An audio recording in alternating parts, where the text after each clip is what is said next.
Direction में कितने प्रकार के क्वेश्चन होते हैं, उसका पार्ट 4। इसमें चौथे प्रकार का क्वेश्चन होता है, या कह सकते हैं पार्ट 4, जब परछाई दी गई हो।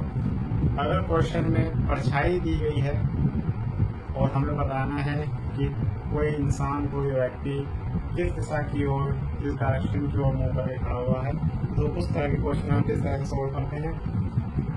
अब हम क्वेश्चन में देखते हैं, वो क्वेश्चन में कहता है कि सूर्योदय के समय राम और श्याम एक दूसरे के आमने सामने खड़े होकर बात कर रहे हैं। श्याम की परछाई राम के दाएं यानी कि राम के राइट हैंड की ओर बनती है, तो बताओ श्याम किस दिशा की ओर मुंह करके खड़ा हुआ है। तो जैसा कि हमें पता है ईस्ट और सूर्योदय हमेशा इस साइड की ओर ही होता है। यह हमारा सूर्योदय, ये हो गया सूर्य उदय यानी कि सनराइज।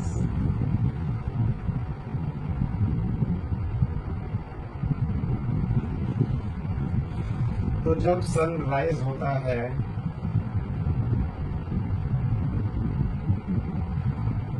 तो उसकी किरणें ऐसे पड़ती हैं। तो अगर दो इंसान आमने सामने खड़े होकर बात कर रहे हैं तो इसकी परछाई इस साइड पड़ेगी, इसकी परछाई इस साइड पड़ेगी। तो अगर मान लिया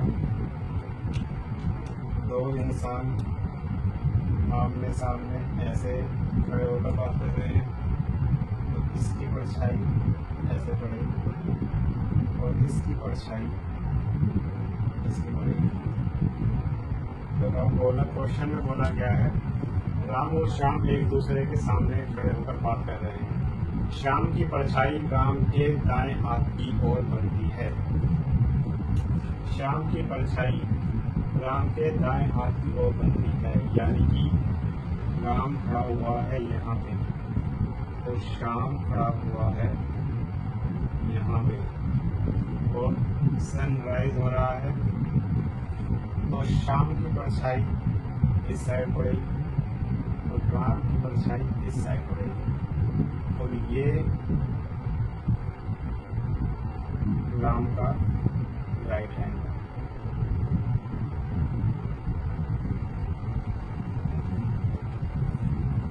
क्वेश्चन में पूछा गया है श्याम किस दिशा की ओर मुंह करके खड़ा हुआ है। तो राम दक्षिण दिशा की ओर मुंह करके खड़ा हुआ है और श्याम उत्तर दिशा की ओर मुंह करके खड़ा हुआ है।